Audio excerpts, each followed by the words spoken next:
बहुत ज़्यादा इंटरेस्टिंग, बहुत ज़्यादा कंसेप्चुअल टॉपिक है जो हम अभी ऑनवर्ड स्टार्ट करने लगे हैं, पर एग्जैक्टली वर्ड बाय वर्ड समझना कि इस टॉपिक में हमारे करने का काम क्या है। अभी पहली बार सुन रहे हो, अभी सुन के ऐसे विश्वास नहीं होगा, पर ये टॉपिक इन जनरल बुक्स में इस लेवल तक गलत तरीके से करवाया गया है कि इवन इस टॉपिक का नाम तक गलत है।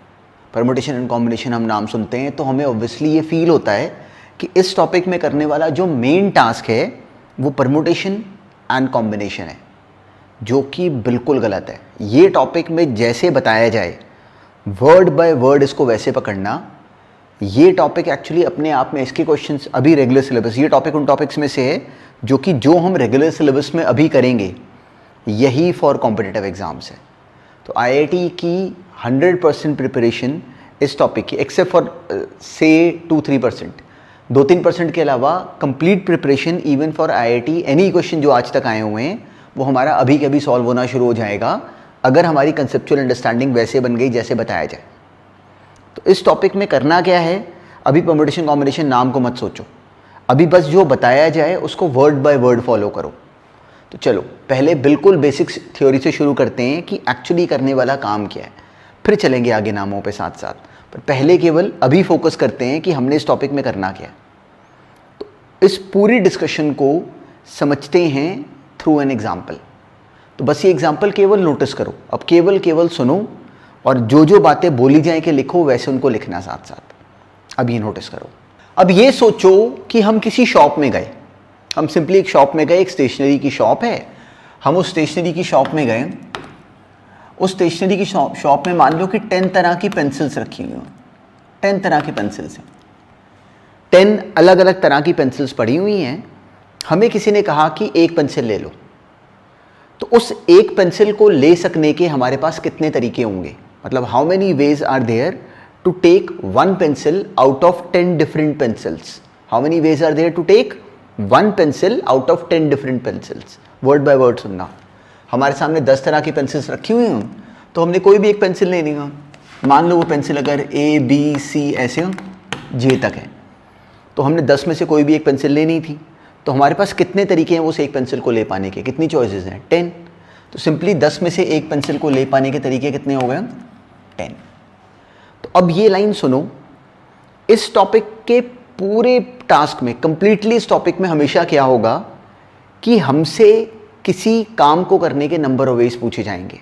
क्या होगा कि हमसे किसी काम को करने के नंबर ऑफ वेज पूछे जाएंगे, हर बार ऐसा होगा। जैसे इस क्वेश्चन में पूछा गया कि how many ways are there to choose a pencil out of 10 different pencils. काम क्या था, 10 में से एक पेंसिल को लेना, उस काम को करने के पूछा गया कि नंबर ऑफ वेज कितने हैं, हमने कहा 10, या A पेंसिल ले लो या B ले लो एंड सो ऑन। बिल्कुल बेसिक लॉजिक। अब ये सोचो कि हमें कोई कहता कि उस स्टेशनरी शॉप में 10 पेंसिल्स पड़ी हैं और 8 मान लो इरेजर्स पड़े हुए हैं, 10 पेंसिल्स हैं and there are 8 erasers in that shop, and somebody asks us to take one pencil out of 10 different pencils. We have to take one pencil out of 10 different pencils and we have to take one eraser out of 10 different erasers. So there are 10 different pencils and 8 different erasers. तो हमने एक pencil लेनी है and एक eraser लेना है।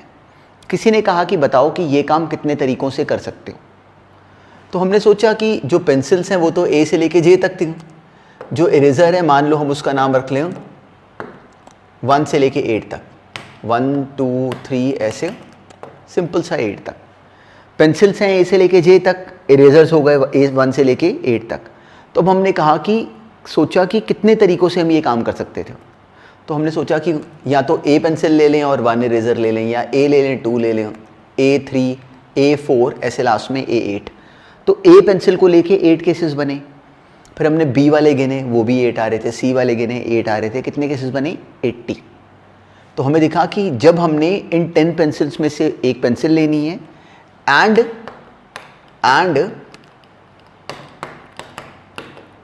8 erasers में से हमने एक इरेजर लेना है, तो उस केस में इन दोनों कामों को एक साथ करने के जो नंबर ऑफ वेज बने, number of ways of doing this complete work, वो हमें दिखा कि वो बना 10 इंटू 8 दैट इज 80। क्या बना? 10 into 8 that is 80।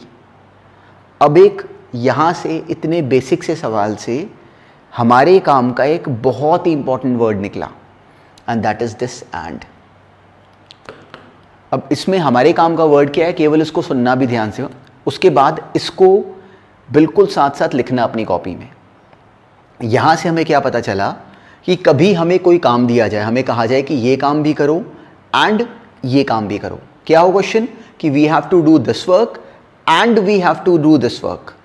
So in that case what we actually do, we actually find the number of ways of doing this work. इस काम को करने के नंबर ऑफ वेज निकालेंगे एंड अलग से इस काम को करने के नंबर ऑफ वेज निकालेंगे। तो इस पूरे काम को करने के जो नंबर ऑफ वेज होंगे वो ऐसे निकलेंगे कि इसके नंबर ऑफ वेज को एंड की वजह से इसके नंबर ऑफ वेज के साथ मल्टीप्लाई करो। यहां से अब देखो, ये इसी का एग्जांपल था। 10 पेंसिल्स में से एक पेंसिल लेनी थी, कितने तरीके थे? 10। 8 इरेजर्स में से हमने एक इरेजर लेना था, कितने तरीके थे? 8। ये काम भी करना है एंड ये काम भी करना है। 10 पेंसिल में से एक पेंसिल भी लेनी है एंड एक इरेजर में से एक इरेजर, 8 इरेजर्स में से एक इरेजर भी लेना है। तो इसलिए इस कंबाइंड काम को करने के जो वेज बने वो 10 इंटू 8 बने। तो बीच में मल्टीप्लिकेशन का सिंबल क्यों आया? एंड की वजह से। तो अपने माइंड में इस बात को लिखो और अपनी कॉपी पे इस बात को नोट करो कि इट मीन्स कि and means multiplication, and means multiplication. मतलब आज के बाद कभी अगर ऐसा होगा कि हमने एक काम करना हो एंड हमने एक और काम करना हो, तो उस केस में क्या करेंगे कि इसके नंबर ऑफ वेज निकाल लेंगे, इसके नंबर ऑफ वेज निकाल लेंगे और दोनों को आपस में मल्टीप्लाई कर देंगे, जैसा हमने अभी अभी देखा। और बिल्कुल ग्रेजुअली जैसे जैसे आगे बढ़ोगे हमें समझ में आएगा कि सारी पूरी परमुटेशन कॉम्बिनेशन में जो स्टोरी बिल्डिंग है, जो स्टेप्स हैं, वो एग्जैक्टली किस तरीके से आगे बढ़ेंगे। पर बस पहले अपने माइंड में इतनी बेसिक सी बात ध्यान में रखो कि हमने देखा कि सिंपली 10 इरेजर्स थे और 10 पेंसिल्स और 8 इरेजर्स थे। तो एंड मीन्स मल्टीप्लिकेशन, ये पहला बड़ा नाम है और बहुत ज़्यादा इंपॉर्टेंट। तो ये हमारे माइंड में अच्छी तरह बैठ गया। अब ऐसे ही सोचो कि मान लो हम फिर उस शॉप पे गए और शॉपकीपर का दिन नहीं अच्छा, उसका कोई सामान नहीं बिका। सेम ही जगह पे हैं हम लोग, अभी 10 पेंसिल्स हैं और 8 इरेजर्स हैं, कोई सामान नहीं बिका। तो अब मान लो हमें किसी ने बोला कि 10 पेंसिल्स में से एक पेंसिल ले लो, या फिर और 8 इरेजर्स में से एक इरेजर ले लो। 1 pencil out of 10 pencil, out of, और 1 इरेजर आउट ऑफ 8 इरेजर्स। अब हमें किसी ने ये बोला कि ये काम कर लो, 1 pencil out of 10 pencils and 1 eraser out of 8 eraser नहीं, 10 पेंसिल्स में से एक पेंसिल ले लो या फिर सिंपली 8 इरेजर में से एक इरेजर ले लो। तो अगर हमें ये काम कहा जाए तो हमें डायरेक्टली समझ में आता है कि 10 पेंसिल्स में से एक पेंसिल लेनी है, 8 इरेजर में से एक इरेजर लेना है। तो सिंपली इसका मतलब हमने इन 18 चीज़ों में से एक चीज़ लेनी है। तो इस काम को करने के नंबर ऑफ वेज कितने होते? 18, which is actually what? 10 + 8। Simply हमने क्या करा कि पेंसिल्स को लेने के तरीके 10 में हमने इरेजर्स को लेने के तरीके 8 आपस में ऐड कराए। यहाँ से एक्चुअली हमारे काम का नेक्स्ट बड़ा नाम निकलता है एंड दैट इज़ और। तो ये जो और है ये अब हमारे काम की बात, क्योंकि अब जो ये और है ये हमें नेक्स्ट बड़ा नाम देता है और वो ये है कि और मीन्स एडिशन। ये हमारा नेक्स्ट बड़ा नाम है। और मीन्स एडिशन का मतलब क्या हुआ कि कभी हमने ये काम करना हो या फिर हमने ये काम करना हो, हमें कोई काम दे कि find the number of ways of doing this work. Work क्या है? Either number of ways of doing this work is to be done और this work is to be done. तो हम क्या करते हैं कि इसके नंबर ऑफ वेज निकालते हैं, दूसरे वाले काम के नंबर ऑफ वेज निकालते हैं और दोनों को आपस में ऐड कर देते हैं। कभी अगर ये काम करना हो या फिर ये काम करना हो तो इस पूरे काम को करने के वेज कैसे निकालोगे कि इसके नंबर ऑफ वेज निकालोगे, इसके नंबर ऑफ वेज निकालोगे और दोनों को ऐड कराओगे। क्यों कराओगे? क्योंकि बीच में और आया। तो केवल इस लैंग्वेज को पहले मिनट अपने माइंड में डालना शुरू करो। अब क्योंकि अभी हमने आगे सिचुएशंस देखी नहीं होती तो हम लोग इनको अभी रिलेट नहीं कर पा रहे, हमें नई लग रही है बात, हमें न्यू लगती है, दैट इज़ परफेक्टली ओके। पर हमारे माइंड में जाना चाहिए कि हमने क्या सुना, हमने सुना कि ठीक है, हमें हम लोग अभी ध्यान में रखेंगे कि कभी अगर हमें ये काम करने को कहा जाए एंड ये वाला काम करने को कहा जाए तो दोनों के वेज निकाल लो और उनको मल्टीप्लाई कर दो। क्यों? क्योंकि एंड मीन्स मल्टीप्लिकेशन, और ऐसे ही और मीन्स एडिशन। इसको बोलो अपने आप, इसको बोलो और बिल्कुल राइट तरीके से अपने माइंड में इस पिक्चर को बिठाओ कि मैं आज के बाद ऐसे सोचा करूँगा। तो अब ये है बिल्कुल बेसिक स्ट्रक्चर जो हमने सुना। अब इससे क्या होगा, इसका क्या करना है, वो अभी नेक्स्ट क्वेश्चन में देखते हैं। वहाँ से एक्चुअली हमारी जो मेन टास्क है वो शुरू होने वाला है बिल्कुल इमीडिएटली। तो इस टॉपिक में क्या होगा, इस पूरे चैप्टर में क्या होगा, परमुटेशन कॉम्बिनेशन में कंप्लीटली क्या होगा कि वो हमें हर बार किसी काम को करने के नंबर ऑफ वेज देंगे। हर बार हमसे क्वेश्चन पूछेंगे कि find the number of ways of doing this, find the number of ways of doing that, whatever. हर बार हमने उसको ब्रेक करने के लिए बिल्कुल ऐसे के स्टेप में करना है जैसे हम लोग अभी भी कर रहे हैं। तो उसमें हमारा फोकस क्या होगा, वो अब एक क्वेश्चन से देखो। अभी हमने बिल्कुल बेसिक बात देखी, अब इसी बेसिक बात को अप्लाई करते हैं इनटू अ क्वेश्चन। इनफैक्ट चलो इस थ्योरी के सुनने के बाद नेक्स्ट पॉइंट को अपने आप करने की कोशिश करो इन अ क्वेश्चन। ये नेक्स्ट क्वेश्चन अपने आप सॉल्व करो, फिर उसके डिस्कशन में सारी थ्योरी को लेके आएंगे बाहर। नेक्स्ट क्वेश्चन को अपने आप अटेम्प्ट करो। हमसे कहा गया, बिल्कुल बहुत ध्यान से सुनना, हो भी गया तो भी बहुत अच्छी बात है। हमसे कहा गया अ room has 6 doors. In how many ways can a man enter the room through one door and come out through a different door? So what do we want to happen? We want a man to go from get inside the room from one door and come outside of the room from another door. अब इस topic में जो सुनने लगे हो ना, इसको word by word याद रखना, और आज के बाद 50 बार 100 बार 100 ऑफ टाइम्स ये हम लोग एग्जैक्टली इस लाइन को सुनेंगे, और यही हमने समझना है जो कि लोगों को नहीं समझ में आना। तो यही हमारा स्किल होगा। हर बार इस टॉपिक के हर क्वेश्चन में उन्होंने हमसे किसी काम को करने के नंबर ऑफ वेज पूछे होंगे। उन्होंने पूछा in how many veg can a man do this. किसके पूछे होंगे? किसी काम को करने के। तो हमने याद रखना, हमने इस टॉपिक में कभी भी नंबर ऑफ वेज नहीं निकालने। याद रखना, ये इस टॉपिक में सबसे बड़ा ट्रैप ही ये है, और इसीलिए लोगों को नहीं आ पाता, क्योंकि वो हर बार इसके क्वेश्चंस में वो ब्लॉक हो जाते हैं नंबर ऑफ वेज के बारे में सोचते हुए। हमने इस टॉपिक में कभी भी आज के बाद नंबर ऑफ वेज के बारे में नहीं सोचना। तो हमने क्या सोचना है, इसको याद रखना। हमने क्या सोचना है कि इस काम को कैसे करें, how to do this work, what is the story to be built to do this work. क्या सुना? इस टॉपिक में मेन काम क्या है। और याद रखना, हर बार उन्होंने हमसे नंबर ऑफ वेज निकालने को कहा होगा, हम कभी भी नंबर ऑफ वेज के पीछे नहीं भागेंगे। हम इस बात को करने की कोशिश करेंगे कि हमने ये काम करना है, उस काम को करने की स्टोरी क्या होगी। क्या सुना? हमें जो भी काम करने को कहा जाएगा, हम उस काम को करने की अपने माइंड में स्टोरी बनाएंगे। तो जो स्टोरी बिल्डिंग है ना, ये जैसी हमें ये बात समझ में आ गई, हमने इस चैप्टर पे मास्टरी अटेन कर ली। याद रखना। तो हमारा पूरी तरह टारगेट क्या होगा कि हमने उस काम को करने की कहानी बनानी। जैसे ये क्वेश्चन बहुत सिंपल था, अगर ये हमारा सही हो गया तो एक्चुअली इसलिए सही हो गया क्योंकि हमने कहानी बना दी।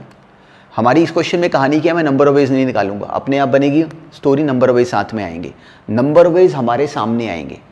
इस क्वेश्चन में स्टोरी क्या थी कि अ मैन गोज इनसाइड, इस रूम में गया through one door and comes outside through another door. तो हमने सोचा कि इस काम को ऐसे करते हैं कि वो किसी एक डोर से उसको लेके जाते हैं एंड किसी और डोर से बाहर लेके आते हैं। तो हमें समझ में आया कि इस टॉपिक में हमारा काम क्या है, किसी एक डोर से अंदर लेके गए एंड किसी और डोर से बाहर लेके आए। तो हमने कहा कि इस पूरे क्वेश्चन में काम क्या करना है, किसी एक डोर से अंदर लेके जाना है एंड किसी और डोर से बाहर लेके आना है। अब किसी एक डोर से अंदर लेके जाने के तरीके कितने हैं? 6। एंड किसी और डोर से, इस डोर से तो लाना नहीं है अब, तो किसी और डोर से बाहर लेके आने के तरीके कितने हो गए? 5। ये डोर तो हमने छोड़ देना है। और क्योंकि हमने दोनों काम करने हैं, this is to be done and this is to be done, तो इस कंप्लीट काम को करने के नंबर ऑफ वेज कैसे निकालेंगे? दोनों कामों के नंबर ऑफ वेज निकाल लो और उनको मल्टीप्लाई कर दो। डायरेक्टली हमारा आंसर कितना बनता? 30। तो इस क्वेश्चन में हमने क्या करा, अभी वर्ड बाय वर्ड सुनना। यही चीज़ जो लोग मिस कर जाते हैं वही अपना मेन फोटे बनेगा, पर एग्जैक्टली इस बात को समझना। हमने इसकी राइट स्टोरी बनाई। स्टोरी क्या थी? सिंपली एक डोर से जाओ एंड किसी और डोर से बाहर आ जाओ। तो इस क्वेश्चन में हमारा आंसर अगर राइट भी हो गया तो इसलिए हो गया क्योंकि हमारी स्टोरी करेक्ट बन गई। अभी हमें दिखेगा आगे कि एक्चुअली यही सारी गेम है जो लोग मिस करते हैं, सुन सुन के हमारी राइट हो जाएगी। अब इसी तरह का ये नेक्स्ट क्वेश्चन करो सॉल्व, बिल्कुल सेम तरह का है ये नेक्स्ट क्वेश्चन करो अटेम्प्ट। एग्जैक्टली पिछले क्वेश्चन के पैटर्न पे अब ये क्वेश्चन था। हमें कहा गया कि एक वर्ड है रोज, रोज में अल्फाबेट्स कितने हैं 4। सिंपली हमें कहा गया कि रोज वर्ड्स के अल्फाबेट्स को अरेंज करके कितने 4 लेटर के वर्ड्स बन सकते हैं। सिंपल सा क्वेश्चन था। तो अब हमारे माइंड में क्लैरिटी में आया कि हमने क्या करना है, पहले केस में repetition of the letters is not allowed. तो सोचो, बिल्कुल ऐसे सोचना है कि हमने ये काम करना है, बिल्कुल भी नंबर ऑफ वेज के पीछे नहीं जाना, वही जगह हमें खराब करेगी। तो हमारे माइंड में क्लियर सा थॉट आया कि रोज वर्ड है, उसमें 4 अल्फाबेट्स हैं, हमने जाके उनसे एक नया वर्ड बनाना है। तो हम वो वर्ड कैसे बनाएं, याद रखना इस वर्ड कैसे बनाएं को पूरी तरह अपने माइंड में बिल्कुल हर क्वेश्चन में यूज़ करना शुरू करना। हमने ये काम कैसे करना है उसकी हमने स्टोरी बनानी है। आगे वो क्वेश्चन ऑटोमेटिकली हमारे पास आंसर जो नंबर ऑफ वेज हैं they would directly fall on to us, हमारे पास अपने आप ही आंसर आया करेगा।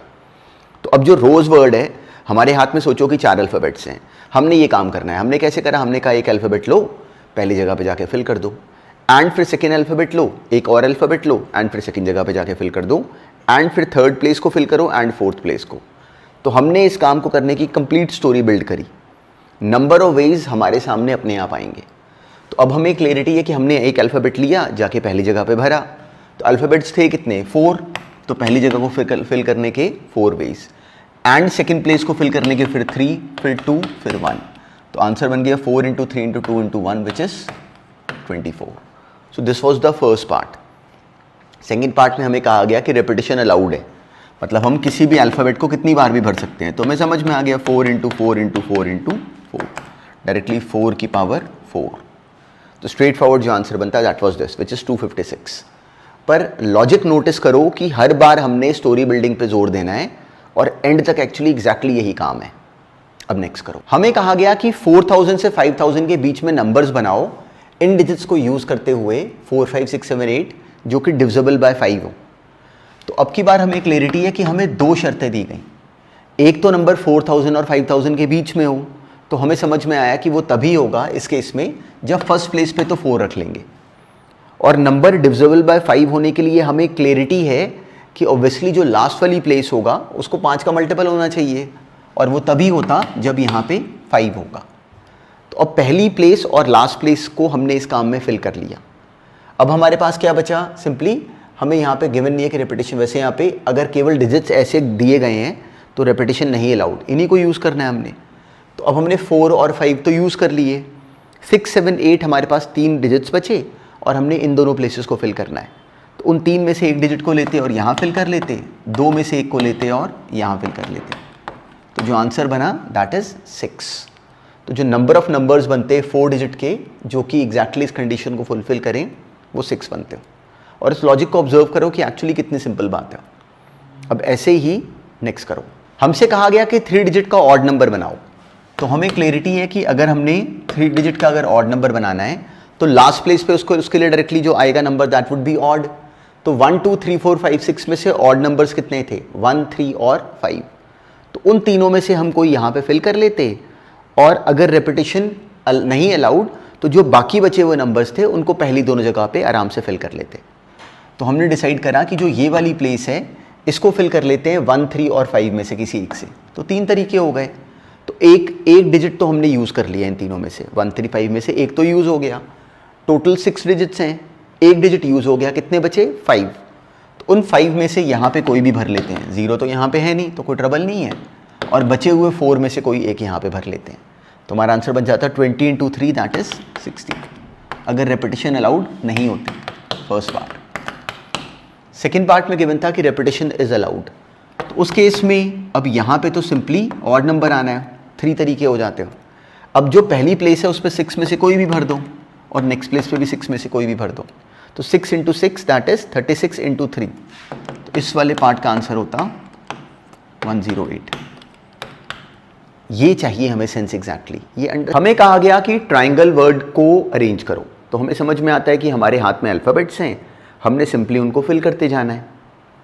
पर अब हमें एक कंडीशन दी गई कि हाउ मेनी, अच्छा पहला पार्ट था कि how many words can be form from the letters of the word triangle, वो तो हमें समझ में आता है, सिंपली 7 प्लेसेस थी, उन 7 प्लेसेस को हमने फिल करना है। तो वो पार्ट तो सिंपल था, simply 7 places triangle, this is 5 and 3 8 places.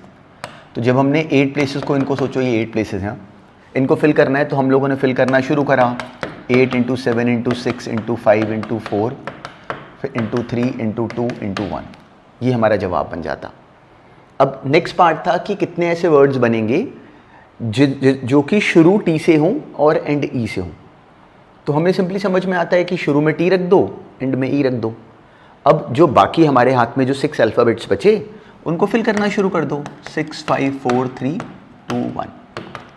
तो अगर हमने ये काम करना होता और ये शर्त होती, तो उसका आंसर उसके इसमें ये बन जाता, दिस इज 720।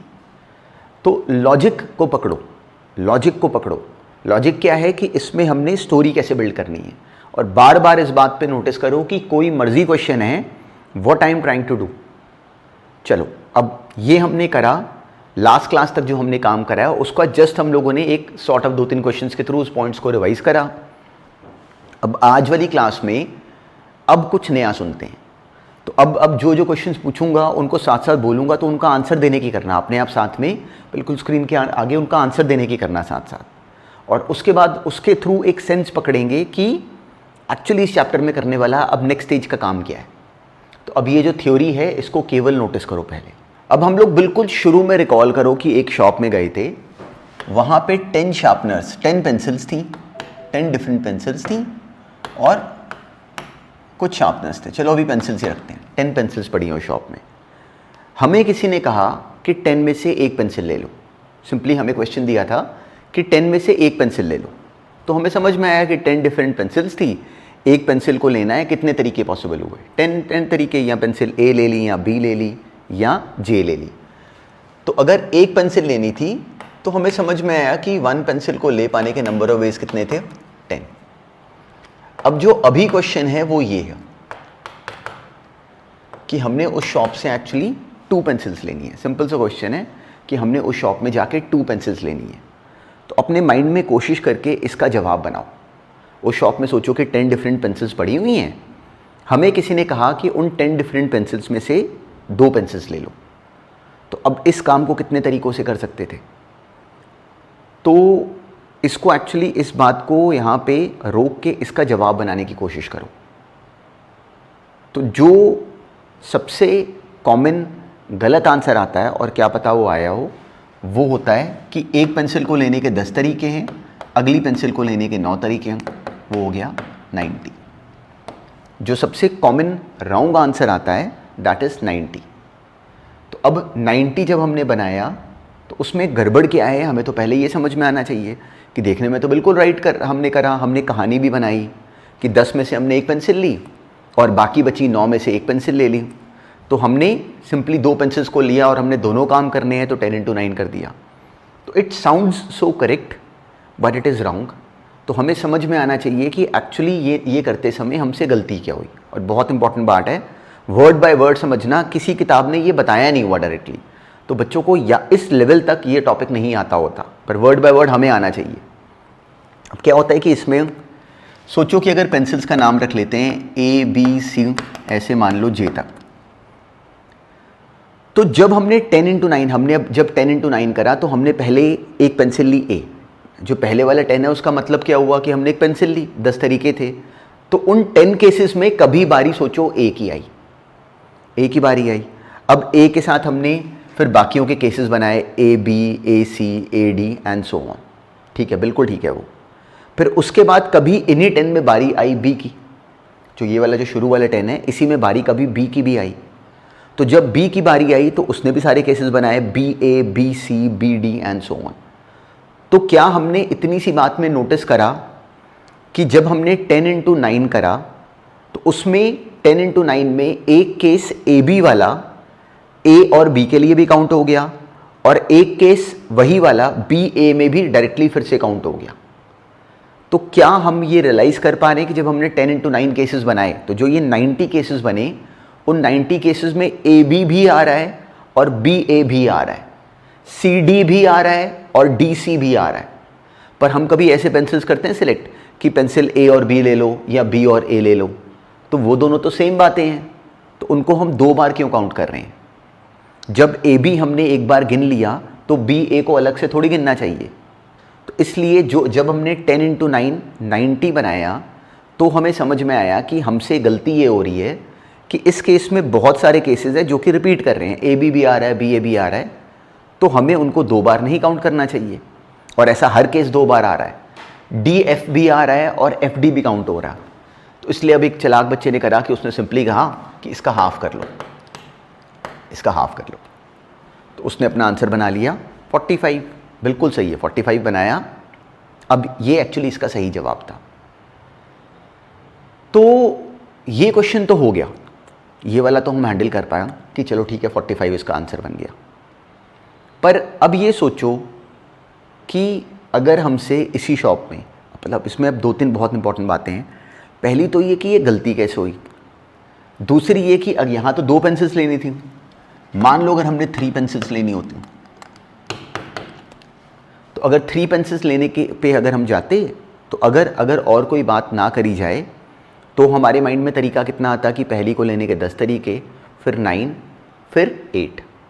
और अब हमें समझ में आता है कि उसमें गलती है। गलती क्या है कि उसमें 10 × 9 × 8 में उसमें ए बी सी वाला केस भी आ रहा है और बी ए सी भी बीच में आ रहा है, सी ए बी भी आ रहा है। पर जब हमने पेंसिल्स केवल लेनी है 3, तो हमें कोई B A C they they pencil या ए बी सी दे दे, वो तो एक ही बात है। तो 10 × 9 × 8 is taking into consideration A B C, B A C, C A B and all of them as separate cases, which is wrong. क्यों? क्योंकि वो तो एक ही बार गिना जाना चाहिए, ए बी सी ले ली, बी ए सी ले ली, सेम बात तो है। तो इसलिए अगर हम डायरेक्टली 10 × 9 × 8 करते तो उसमें गलती होती। लेकिन अब की बार हम लोग उसको डायरेक्टली दिमाग से केसेस बना के ऐसे हाफ भी नहीं कर पा रहे, तो हमें समझ में आया कि हमें एक हल्की सी जगह पे एक स्ट्रगल हुई। उस स्ट्रगल को दूर करने के लिए जो अब टॉपिक है वो अब आ रहा है।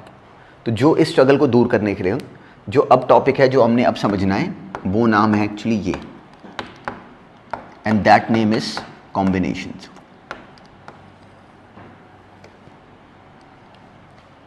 ये क्या होता है, बिल्कुल वर्ड बाय वर्ड पकड़ना।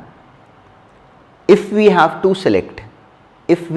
Select R different things, if we have to select r different things out of n different things, if we have to select r different things out of n different things, then the number of ways of selecting r different things out of n different things is directly NCR. NCR क्या होता है? Number of ways of selecting r different things. बिल्कुल इसको word by word अपने दिमाग में बिल्कुल logic से चलाना, out of and different things. अगर ये टॉपिक जैसे बताया जा रहा है वैसे आ गया तो इस टॉपिक का कंपटीशन में क्वेश्चन गलत नहीं होना, मतलब this is so sure. Coming classes में हम लोग इसमें बिल्कुल परफेक्ट मोड में आएंगे, पर हमें जैसे बताया जाए इसको एग्जैक्टली वैसे ही समझना। Number of ways of selecting R different things out of N different things. तो कभी अगर हमने n अलग अलग चीज़ों में से, हमारे पास n डिफरेंट थिंग्स हों, उनमें से हमने r चीज़ों को बस चुनना हो, तो उसको चुनने के जो नंबर ऑफ वेज हैं वो डायरेक्टली आ जाते हैं थ्रू NCR, जो कि एक फॉर्मूला है। वो क्या होता है वो भी सुनने वाले हैं।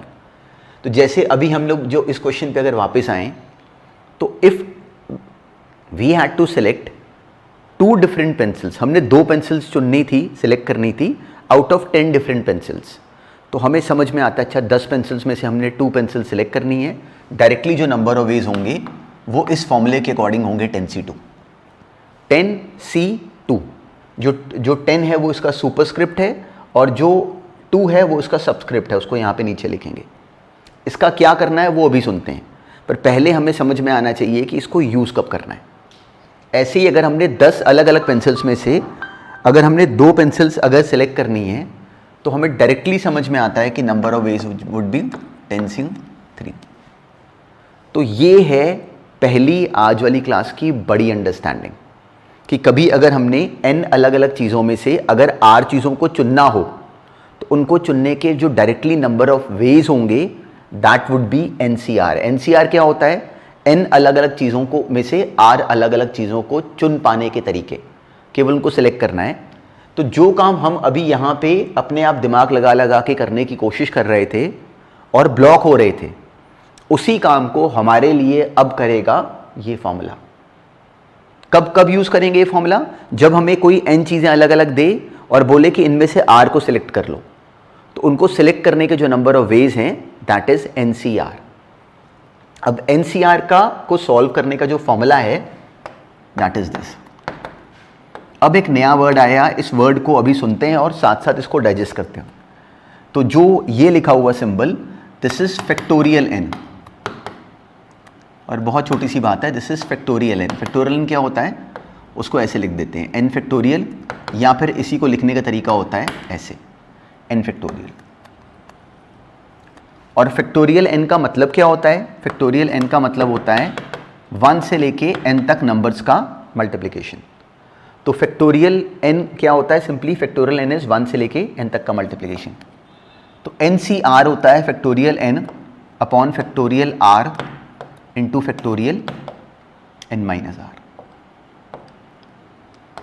ये हमें याद है, मतलब इतनी बेसिक सी बात है कि हम लोग इसको थाउजेंड्स ऑफ टाइम्स यूज़ करने वाले हैं, तो याद हो ही जाता है, ओरली पता होता है factorial n upon factorial r into factorial n minus r। ये NCR को सॉल्व करने का उसके बाद फॉर्मूला है, जिसमें फैक्टोरियल n का मतलब क्या होता है? 1 से लेके n तक का मल्टीप्लिकेशन। तो हमें ये सॉर्ट ऑफ याद रहेगा, बिल्कुल ध्यान में रखना कि हमें ये याद रहेगा कि अब ये बातों को बिल्कुल अपने माइंड में अच्छी तरह बिठाना शुरू करो। बोलो अपने आप को कि मुझे कभी अगर n अलग अलग चीज़ों में से r चीज़ों को चुनना पड़े तो उस काम को करने के लिए मेरे पास आज ऑनवर्ड्स एक फॉर्मूला है, दैट इज़ NCR। और NCR का जवाब कैसे बनाते हैं? ऐसे। अभी इस क्वेश्चन पे वापस जाते हैं, पर पहले ये बेसिक बातें याद रखो। फैक्टोरियल 1 कितना है? 1। Factorial 2 is what? 1 into 2 that is 2। Factorial 3 1 into 2 into 3 वो आ जाता है 6। फैक्टोरियल 4 बनाओगे वो आ जाएगा 24। फैक्टोरियल 5 बनाओगे वो आ जाएगा 120। Factorial 6 is 720। बस यहीं तक याद रखो, इसके आगे इसके फर्दर ब्लॉक होने की ज़रूरत नहीं पड़ती। तो हमें ये सेंस पता है कि ये किस तरीके से काम आने वाला है। और फैक्टोरियल 0 याद रखना कि दिस इज़ 1। सिंपली अगर नोटिस करो तो जो फैक्टोरियल n है हमें समझ में आता कि लिख सकते हैं वो factorial n minus 1 into n के बराबर है। फैक्टोरियल n माइनस 1 का मतलब क्या बना? 1 से लेके n माइनस 1 तक का मल्टीप्लिकेशन। उसको एक n से मल्टीप्लाई कर दोगे तो फैक्टोरियल n ही बन जाएगा। तो फैक्टोरियल 0 एक्चुअली वहाँ से बनाया, यहाँ पे 1 लिख दो, यहाँ पे 1 लिख दो, तो सिंपली ये क्या बन गया? फैक्टोरियल 0, वो भी 1 ही आ जाता। पर चलो हमें ये पता होते हैं, डायरेक्टली यूज़ कर लेते होते हैं। तो अब ये है लॉजिक जो अभी हमने आज वाली क्लास में पहला नया सुना। अंडरस्टैंडिंग बननी चाहिए और बहुत बेसिक है। अब नेक्स्ट करो। हमें कहा गया कि how many different numbers of 6 digits without repetition of digits can be from the digits 3 1 7 0 9 5। तो 6 डिजिट्स हमें गिवन है, 6 के 6 हमने यूज़ करने हैं और 6 डिजिट का नंबर बनाना है। तो वो तो पार्ट सिंपल था, 1 2 3 4 5 6 6 डिजिट का हमने नंबर बनाना है। पर हमें क्लियरिटी है कि अब इस क्वेश्चन में शर्त ये है कि नंबर 6 डिजिट का होने के लिए शुरू में 0 नहीं आना चाहिए। तो अगर जो डिजिट्स प्रोवाइडेड हैं उसमें 0 है तो याद रखना, और हमें दिखता भी है कि उसको ब्रेक करके करना पड़ता है। क्यों? क्योंकि 0 को हम यहाँ पे अगर इस प्लेस पे 0 आता है तो दैट इज़ अ कंसर्न, तो उसको नहीं आने देते हम। तो सिंपली अब अगर मान लो जो 0 के अलावा बाकी 5 डिजिट्स हैं उसको यहाँ पे फिल कर लिया। अब इस डिजिट के यहाँ पे फिल होने के बाद बाकी प्लेसेस 5 बची, उनमें 5 नंबर्स फिल होने हैं, तो उनको अरेंज करने के नंबर ऑफ वेज 5 फैक्टोरियल। तो इसका आंसर डायरेक्टली ये बन जाता। इसी को देखो बोलने का एक ढंग और है, और वो भी हमें आना चाहिए। 6 प्लेसेस हैं, 6 प्लेसेस पे 6 डिजिट्स को अरेंज करने के नंबर ऑफ वेज कितने होते हैं? 6 फैक्टोरियल। पर इन 6 फैक्टोरियल में वो वेज भी बीच में आ गए जिसमें 0 पहली प्लेस पे, तो वो वेज हटा दो। तो वो कितने वेज होंगे? जब 0 को पहली जगह पे हमने रख लिया तो बाकी 5 नंबर्स को 5 प्लेसेस पे अरेंज करने के number of veg would be 5 factorial. तो टोटल वेज इनको अरेंज करने वाले में से वो वाले वेज हमने माइनस कर लिए जिसमें कि 0 पहली पोजीशन पे आता है। तो कौन से बच गए? जिसमें 0 पहली पोजीशन पे नहीं आ रहा, तो नंबर 6 डिजिट का ही बना। तो ये आंसर और ये आंसर सेम है। इन दोनों में से देखो 5 फैक्टोरियल कॉमन लो, तो यहाँ पे 6 - 1 5 बच जाएगा, तो सेम ही है ये। चलो, this was the basic part. ये पार्ट सिंपल है, how many will have 0 in the units place, वो सिंपल है। 0 यहाँ रखा तो बाकी 5 फैक्टोरियल, तो इस पार्ट का आंसर 5 फैक्टोरियल था। How many of them are divisible by 5? 5 से डिविजिबल होने के लिए हमें क्लैरिटी है कि लास्ट वाली प्लेस पे या 5 हो या 0 हो, पर उसको अब हमें अलग अलग करना पड़ता। 0 वाले तो हमने बना लिए 5 फैक्टोरियल, लास्ट प्लेस पे 0, लास्ट प्लेस पे अगर 5 हो तो अब हमारे पास 5 डिजिट्स बचे, जिसमें से कि 0 को हमने यहाँ नहीं रखना। तो इस प्लेस को फिल करने के 4 वेज, और इन 4 प्लेसेस को 4 नंबर से भरने के 4 फैक्टोरियल। तो ये वेज बन गए 4 × 4 फैक्टोरियल, और ये फैक्टोरियल 5। तो 0 से डिविजिबल होने के लिए जो केसेस बने 5 से डिविजिबल होने के लिए, वो ये बन गया। तो इस वाले पार्ट का सेकंड पार्ट का आंसर बन गया ये। How many of them are not divisible by 5? वो कैसे निकालेंगे? टोटल वेज में से हम लोग ये वाले वेज सिंपली माइनस कर देंगे। तो टोटल वेज में से वो वाले वेज हमने सब्ट्रैक्ट कर दिए जो कि डिविजिबल बाय 5 है, और सिंपल था ये पार्ट। अब नेक्स्ट करो। अब ये भी सिंपल था जस्ट प्रैक्टिस के लिए, केवल इसमें जो ये जो सेकंड वाला पार्ट था वो थोड़ा सा काम का था। डी वाला पार्ट भी थोड़ा हमें सोचना पड़ता, पर सिंपल था क्वेश्चन। देखो, इसमें 0 का इन्वॉल्वमेंट तो है नहीं, हमें डिजिट्स गिवन थे 5 6 7, 7 डिजिट्स गिवन है, हमने 4 डिजिट का नंबर बनाना है। तो ए पार्ट तो सिंपल था कि सिंपली या तो सिंपली ऐसे फिल करा दो कि हमने या तो सिंपली हमने फिल कराया कि 4 प्लेसेस फिल करनी है, पहली प्लेस के लिए 7, फिर 6, फिर 5, फिर 4। नहीं तो सोचो कि 7 में से हमने कोई 4 डिजिट सेलेक्ट करें और उनको यहाँ पे अरेंज कर दिया, एक ही बात है। तो पहले पार्ट का आंसर आ गया 7p4। सेकेंड पार्ट कहता है कि how many of them are greater than 3400। ये पार्ट था वो हमारे काम का।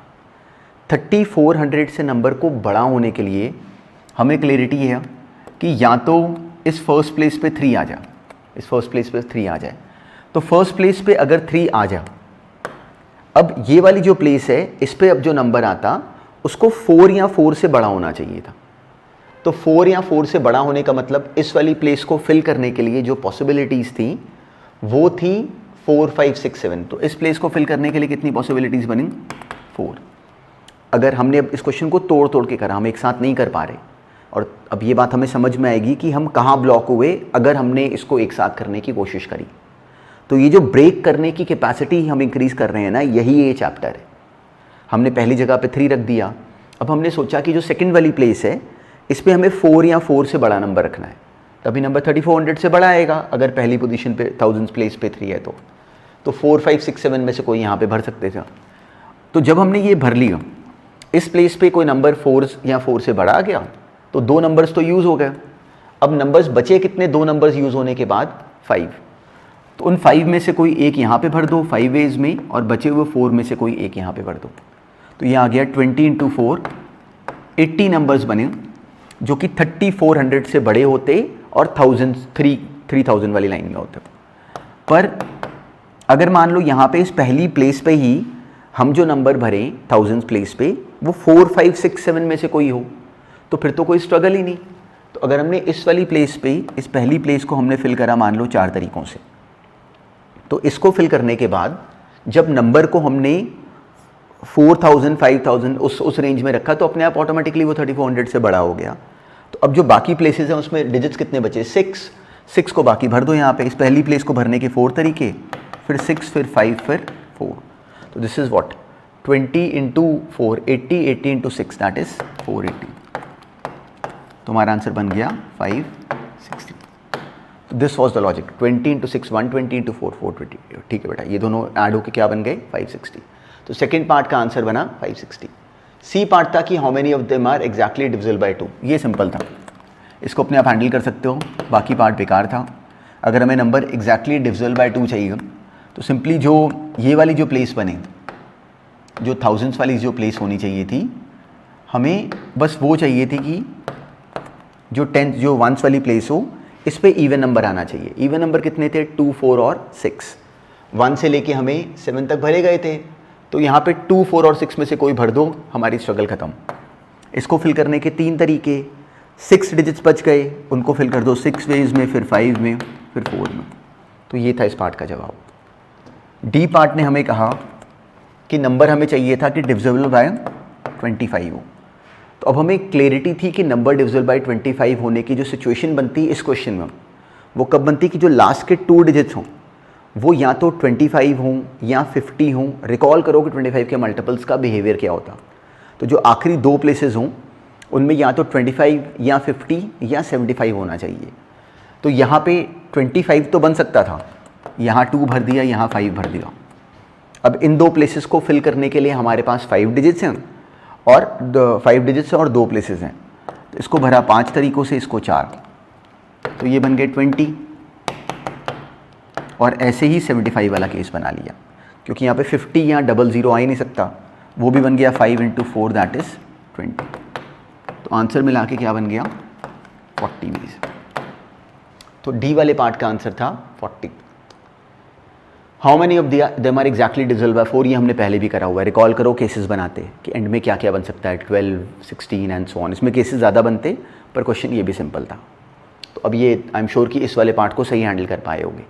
अब ऐसे ही नेक्स्ट करो। अब आज वाली क्लास में भी हमने सेम स्टोरी को, सेम अंडरस्टैंडिंग को एक स्टेप बस और आगे पुश करा थ्रू क्वेश्चंस, और अपना कंफर्ट लेवल पहले से ज़्यादा बनाया।